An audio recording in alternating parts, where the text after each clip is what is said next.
it's Chords and Coffee time. Today, what are we going to talk about? Well, I'll tell you what, we're going to talk about keyboard players teaching us guitar players something. Believe it or not, there is a lot that keyboard players can teach guitar players, especially when it comes to thinking about chords as they relate to numbers.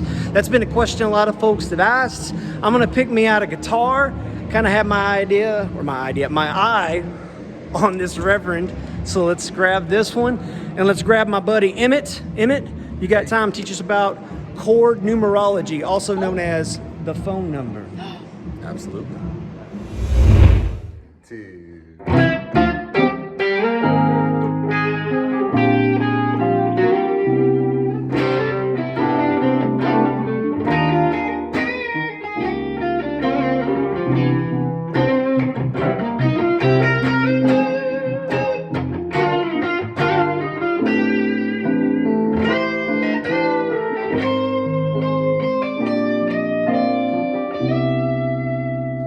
Chords and Coffee with Emmett.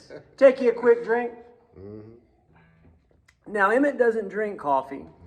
So, all of you coffee aficionados out there, comment below, what is the gateway coffee? I'll tell you a quick story. I don't know if you know this or not. I used to work for a place called Cost Plus World Market. Shout out if you know what that is. On the West Coast, y'all got a bunch of those. Just call them Cost Plus there in California, I think. But Cost Plus World Market. We had all kinds of coffees from all over the world. And I had to get there at 5 o'clock in the morning to unload a truck, But 5 o'clock was a whole lot easier to greet when you had pure Kona, which is like this Hawaiian blend. That is really where I became a full-blown coffee addict, was during that time. So anyway, I'm looking to get Emmett addicted. So anyway, comment below on a coffee, but he takes great care of himself, and maybe he doesn't even need it. But anyway, what I wanted to talk about today was, like we were saying earlier, I had a lot of questions about what amounts to the Nashville number system, or how do you know what chords are in a key? And Emmett is a fantastic keyboard player, as well as guitar player, violinist, and bass, and lots of other things. So thanks for being on the show. Thank you. And also a friend of mine. And when you're giving lessons, you refer to this as the phone number. So I thought it'd be really cool for Emmett to describe this. And guitar players, please do not tune out. I can't learn from a keyboard player. Actually, you'd be shocked at what you can learn from a keyboard player, because keyboard players, piano players, folks who approach music on this surface tend to think about chords a little bit differently. And I think when you see, especially when you look at what his fingers are doing, it's going to click for you, because there's a little bit of math involved. Not scary calculus, NASA, trajectory, find the slope math, right? And honestly, none of that's scary. It's just its own language, like music. But just some basic stuff. So what we're going to do is I'm going to show you what Emmett's doing, and Emmett's going to lay out how he teaches the phone number. So here it comes. Absolutely. Alrighty, so with talking about the major phone number and the number system, I'm just going to play through that really quickly. So we're going to go C major, D minor, E minor, F major, G major, A minor, B diminished, and then we're back to 1, okay? So those of you playing the home game, not to interrupt, literally your hands didn't change as far as your hand structure. You just moved it up the key bed. Exactly. So whenever it comes to keys and we're playing a song within a key, it is basically made out of the notes that are in that major scale. So when I'm talking about the major phone number is made out of just a couple of different intervals of whole steps and half steps. So we're going to start right down here at C. So we're going to start at C, and we're going to go 2, 2, 1, 2, 2, 2, 1. And so 2 is a whole step and 1 is a half step. Correct. Got it. Correct. And I can literally make any major scale off of that phone number. So you can literally start anywhere on the piano. I can start here at A flat. So half step, whole step, whole step, whole step, half step. Got it. Very cool. So let's talk about some chords. Okay, so you see how on a keyboard, the way your hands lay out, it like makes all the sense in the world, mathematically speaking, anyway, right? Now, the advantage that a keyboard player has, besides being ridiculously good looking, is the fact that you have 10 digits on the keys, right? And guitar players, we got really 4. Occasionally the thumb gets involved, you know, that kind of thing there, the Jimmy thing, but most of the time it's 4 digits. So we got to make choices. But before we start, you know, cutting who's on the court, right? Emmett, why do we even think in numbers to begin with? What is the advantage of that versus just like thinking of the letters? Sure. So I've been a music director, MD, for a couple of different churches. And the big thing is like, whenever you've got a communication style for musicians that like are playing different instruments, you know, the tough thing can be like, because I don't like talking in the key of A flat may be easier for somebody else because they have studied more of G sharp rather than That's a great point. You know? Yeah. So numbers gives us the ability, if we know the key, we can then work off of numbers, knowing I know 1, 3, or 1, 4, and 5 are always going to be major, 2, 3, and 6 minor, and 7 is most likely diminished. But who's really playing 7 that often? Doesn't come up that often, but it does. Yeah. And also, we'll get into this later, but you get into things of like 5 of 5. Like if you're in the key of G and you want an A7, as a for instance. Well, if you say 2, that's A minor. And here's where, back to Emmett's teaching, is that the only way this works if there's some hard and fast rules, right? And so when you're doing the number system is what it is. But you could say 2 major, or you could say 5 of 5.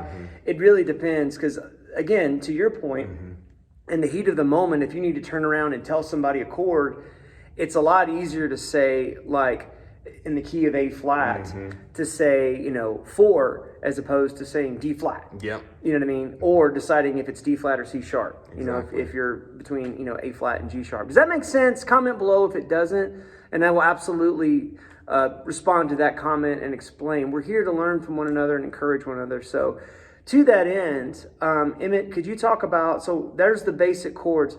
Maybe let's like talk about how you voice those chords. Like if you're just like, and let's add a 7 to everything. We've talked about this before, where as soon as you add a 7th, and I'm going to just briefly, so if you're looking at it, and dadgummit, I should have brought something to write with. Let me see if I can do this. If not, I'll send you a PDF. If you need a PDF of this, comment below, give me the PDF, we'll give you a PDF. But as soon as you add a 7th to it, so it's a C, and you've got, you know, C, E, and G, and now we're going to add the 7. So what's the 7? 1, 2, 3, 4, 5, 6, 7. It's that B. So now we have C major 7, right? How do you voice? Like if you're, and I don't mean like teaching it. Sure. I mean like if you're actually playing a tune that has like, and let's make it 2 chords real quick. Let's make it a you know, C major 7 to F major 7. If we had to like stretch on that. Yeah. And we actually had to like go somewhere with it musically. Sure. Just play for a second, like what you would do on a 1/4 progression. Okay. All right. Yeah. So if I were talking to somebody that was not as deep into this understanding, I would just tell them I'm playing a C major 7, just like what you had said. So my voicings would be like C, D, E, G, B. So for those of you playing the home game, he's actually playing a C major 9 because it's got that. But to your point, you know, we're cooking. Yes. Going back to the cooking analogy, right? Yes. So if he throws in a spice that maybe the other guy doesn't throw in or I don't throw in, that's not a problem. One of the biggest revelations I've ever had as a guitar player, here it comes. I don't have to play everything.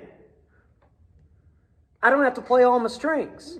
Matter of fact, I don't even have to play, and neither do you, the full voicing of the chord for it to be awesome and in the pocket. Yes. So maybe let's do like a little jam here, just like on the 1/4 thing.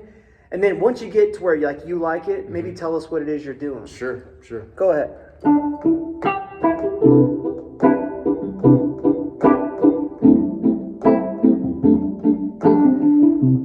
We're already out of the gate. That's awesome. I'm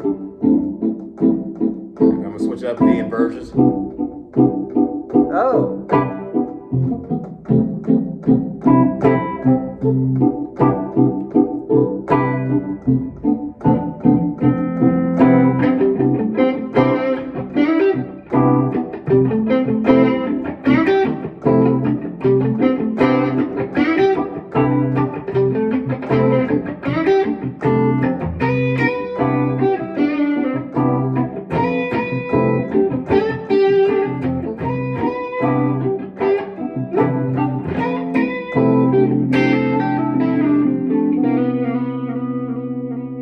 right. So what were you doing over that? So that you were playing the C major 9, right? Yes. And then what were you doing over the F? Same thing. Really? Literally the same exact So thing. just- So, yes. So an Yeah. F major 9. Yeah. What- But what- how exactly were you voicing it? Because you were actually Yeah. going below your C chord. So it'd be almost like if I was playing, you know, something like up here, and then like right down like that. Exactly. Yeah. Yes. So Talk us through that. So my hands. The thing that's really neat for piano players is that like you can the shape, like you were speaking of for guitar players, the shape can literally look the exact same as Yeah. long as the intervals are matching up correctly and stuff. So for my C, it was C D E G B. My F chord, it was literally F G A C E. So F, G, A, C, E. So there again, the G is in there, making it a 9. So just for fun, if you were going through this phone number, like we talked about, but like playing it in a way where you were like maybe embellishing it a little bit more, Sure. how would you go through those chords? What kind of voicings would you use for that? And like, am I allowed to, when you say embellish, can I throw in like a major 3? Yeah, just do your okay. deal. Okay, There you so go. Yeah. Oh! So just take that much. Yes. Do that and like maybe loop that little section there. And what's the second chord you did right there? So the second chord I did, I think it can look different ways to a guitar player. Yeah, sure. Well, But spell it for me. the way that I spelt it was Yeah. E, G sharp, which is not in the key. Uh-huh. So E, G sharp, B, D. So it's like an E7 over. So Close, Like, but I also threw a G in there on top. oh, so it's like this. Yes. And then what's on the bass? E. E. So, could you play that again? I just want to point something out to you. So play that progression again, Okay, please, friend. so- Yeah.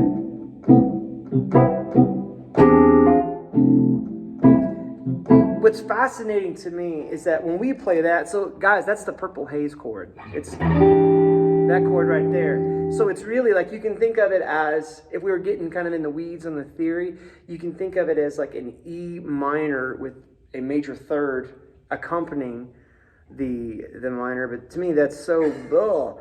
The best way to think about it, I think, is it is an E7 sharp 9. And E7 sharp 9, the first time I learned that chord, and if you're over 40, you're probably like me too, it was Purple Haze. Because it, right? And then that chord became like associated with all things rebellion. You know what I mean? But what's really interesting about that chord, and woo, I want to go down this rabbit hole, and I might just poke my head in it just for a second here. So that chord, because you have the major third and the minor third, let me just give it to you real quick. And middle finger, open E, middle finger on the 7th fret of the A, index finger on the 6th fret of the D, right? Ring finger on the 7th fret of the G, and then pinky on the 8th fret of the B, and then an open E. Okay? What's really cool about that chord is that, and we've talked about this a little bit, but this is a beautiful segue into this just for a second, not too deep, just for a second. When we're talking about tonal centers, which is, you're flirting with this a little bit, and so let's just embrace it. Keys have, like the key of C, when we started this, the key of C has a specific mathematical array of chords. The phone number, C major, D minor, E minor, F major, G major, A minor, B diminished, and then back to C. That's all she wrote, folks. Key of C. That's all she's got for you. However, a lot of the music that we like may not conform neatly to the concept of the key. That being said, when you're talking with musicians, you know one of the difference between intelligence and wisdom, in my opinion. Lord, I'm going to get deep. Anyway, is that wisdom knows how to communicate to everyone. Yes. Intelligence knows the knowledge, but wisdom knows how to apply it and how to communicate to everybody. A lot of times, if we were in a jam and Emmett said, hey, key of C or key of A minor or whatever, he might throw in a chord like just then that is not technically in the key of C. Now, you can be one of those musicians that in the jam all of a sudden wants to raise your hand and commence with a theoretical argument. You ever had them folks play with you? Oh, yes. I played with a few. Love you. But that being said, I want you to just listen and understand what's a higher way of thinking than keys is the tonal center idea, which is tonal center says, what is the greatest point of resolution or release, right? And the idea of tonal centers embraces tension. Man. Yes. And friends, this is where we want to go. We want to go to where even in our release chords, our major chords, we got a little bit of tension. I'll give you an example. A while ago, you were putting that 9 in there. You know, what's more resolute, this chord or this chord? You might say, well, the first one. I'm not going to argue that. However, to me, adding that D in there, I like that better, right? Yeah. And then if we add, I like that even more, but that's got a little more tension to it. That's the C major 9 that he was playing a second ago. So when we're talking about a tonal center, what we're really talking about is what is the greatest point of release, and that opens up the idea to inviting more tension. So back to E7 sharp 9. E7 sharp 9 includes the major third and the minor third. So I could literally play, could you just hold that chord for a second? There's an E minor pentatonic. Play it again if you don't mind.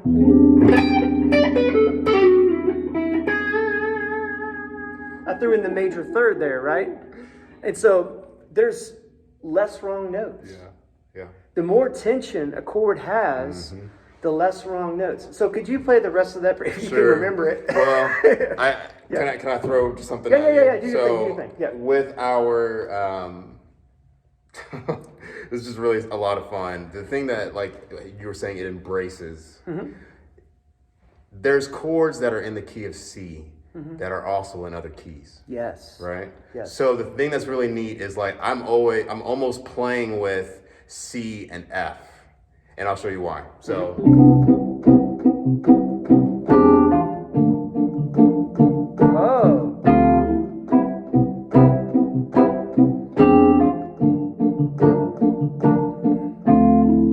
what I did right there was, so I did C major and then that E major minor. That E7 sharp 9. Yes. Yeah. And then I went to a minor 5 in the key of C, which that would be a G minor.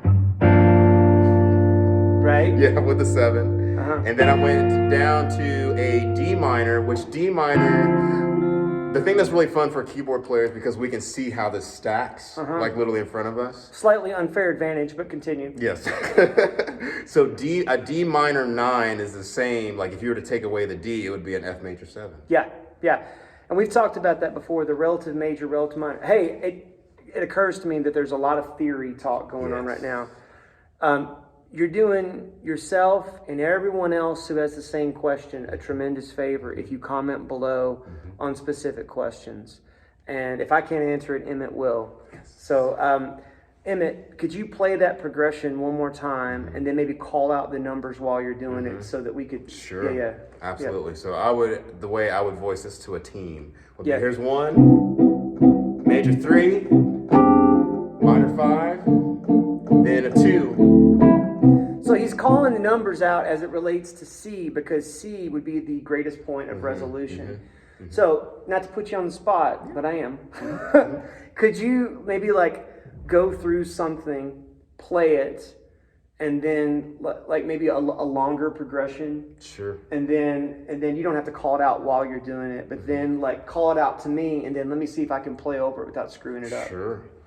Okay. Sure. So you said a little bit longer progression. Yeah, just get on something, and when you feel like you got it, then just say, okay, then start calling them out to me. Okay. Now, real quick, before he does that, one of the things that if we were playing, let's say there's like a bass player and a drummer here. First thing is I'm not going to try to play the full voicing of the chord because he's handling that. His lane is so beautifully being occupied by what he's doing. So I might, like I was doing before, I might just play like little pentatonic things until I feel more comfortable, and then I can ease into it. One of the, again, we're talking about, revelations of thinking in numbers, right? One of the biggest things is like, it allows you to kind of set yourself up for the long haul, as opposed to feeling like, as a guitar player, sometimes you might feel like you got to get in there and play the full voicing of the chord immediately, or you got to start shredding immediately. Like, easing into it is, honestly, think about every great story. There has to be sort of a setup and a framework to the story, and then we get to the rising action and the conflict and all of that. So a progression, and then just let me know when you feel like you got it, and we're going to watch this in real time. Hopefully it doesn't suck. Here we go. All right. Ooh. It feels like we changed keys. Nope. Okay, we just started on a different chord. Different vibe. Ooh.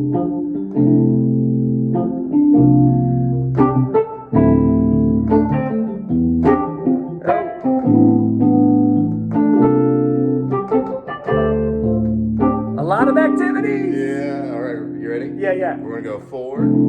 Okay, on the F. Then flat 7. So then flat 7 from. Yeah, or I guess for a guitar player, this might be more of like a 1 with a minor 7. So a 1 with its own minors. Yes. Okay, so do it again. So then then 2. Then that major 3, and then 6, and then here's that 1 again. Oh, that. Yes. Then 2, and then a minor 4. Nice. Yeah. Do it. I love this right here.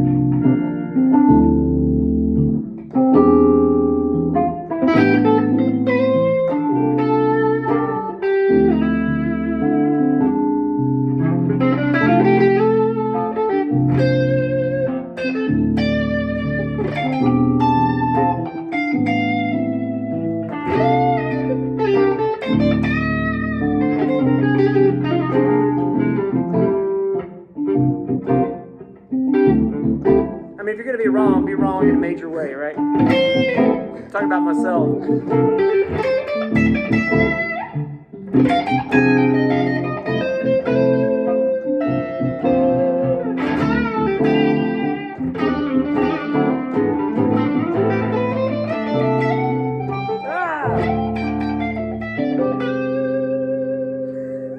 I missed a couple. You're good. But that's a really great progression. So one more time, give it to us again, and if you can, just that. So we started on the F, right? F major 7, and then you were thinking of this as the flat 7, but it's almost really E flat,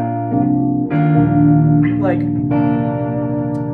Or you kind of. So the way that I'm thinking can you of spell it for us real quick? Yes. Yeah, so the way that I'm thinking is I'm doing like a B flat over C, but I was thinking for a guitar player that made me more of like that's what I was a dominant thinking. 7. Yes. Gotcha. Yeah. So here's what's funny is we go back to listen to this, when he said a minor 1, which I was thinking, okay, so it's like, right? What's funny is that I only played part of the chord, and I was playing like a C minor 9. I wasn't exactly right, but it worked a little bit. Worked, yeah. It worked a little bit because I wasn't playing all the chords. So another lesson to walk away with is a lot of times, if you only play partial notes of the chord, sometimes you can accidentally stumble into something that sounds really cool and juicy. Yeah. More so than if he were to call, hey, I'm actually playing, this, a B flat over C. Okay, so now that I know that, so let's keep going. So F major 7, B flat over C. Then that 2, that minor 2, which this would honestly be like your F major. Yeah. A D minor 9, and I'll give you the voicing for this just a second. And then what? Then that. And then E 7 sharp 9. Yeah. Then we've got just an A minor. The way that I play this one, it's like a 9, but I've got it inverted down. So the way I'm spelling it is A, B, C, E, G. Yeah, A, B. So it's A minor 9. A minor 9. Yeah. I like 9s. Yeah, that's where it's at. And then we're going back to that C with the yes. Yeah, yes. B And flat then, over C. Then back to the D minor. and then a minor 4, which is going to be. Okay, so let's voice this. So F major 7, so we got pinky on the 8th fret of the A, ring finger on the 7th fret of the D, and then index finger laying across the 5th fret, F major 7. And then the next chord was this B flat over C, and that's just going to be like index finger on the 6th fret of the B, middle finger on the 7th fret of the G, pinky on the D string of the, 8th fret, and then ring finger on the 8th fret of the low E. Very useful chord. I think we talked about this in our turnarounds, but it's one of my favorite ways to voice that kind of thing. It's almost like a less harsh dominant 7, sort of not committing to all the tension. Then after that was that D minor 9. Ooh, that's really cool. And now you could arguably come up here, but I like it.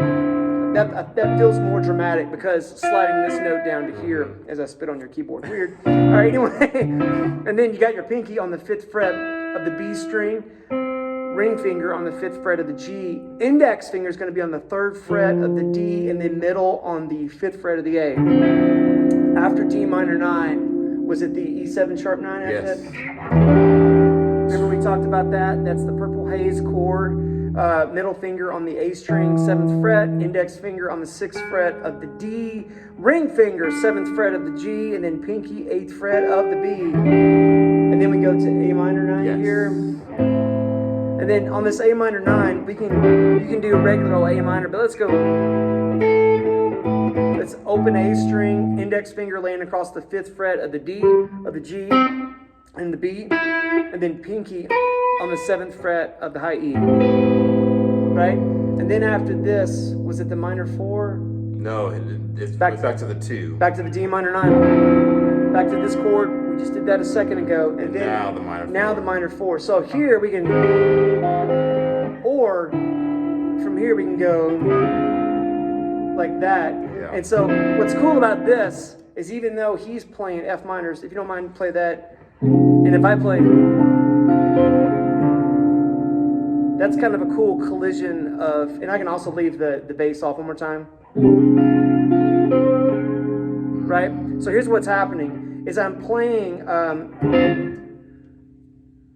want to go down this, but I'm going to stay out of this rabbit hole for a second. The amount of rabbit holes we avoid on Chords and Coffee is staggering. Anyway, index finger on the 5th frets of the A, we're making a D minor 7 flat 5, which is a substitution for F minor, okay?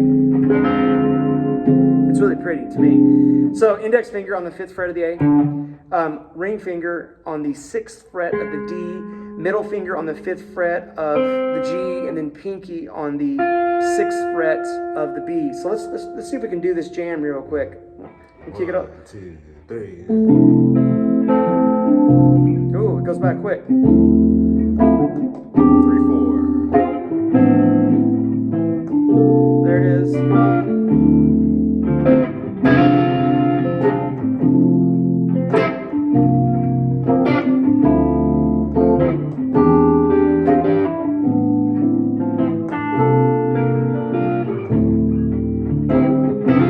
Almost got it. Do it again.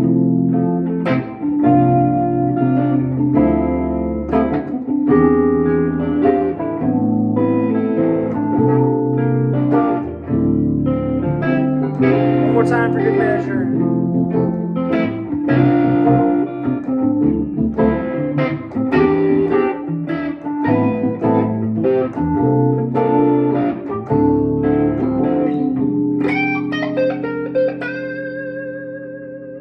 Hey, that was cool. That was a lot of fun. That was cool.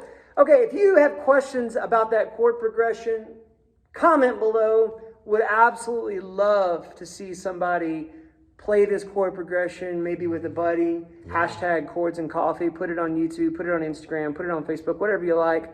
Emmett, thank you so much for being here. Comment below if you want to see Emmett again. There's a lot of nuggets of keyboard music theory approach that us guitar players can learn from. Thank you so much for being here. Thank you for being here. You know, we appreciate your comments. We appreciate you watching. And as always, encourage a guitar player you know, and we'll see you next week. See you then.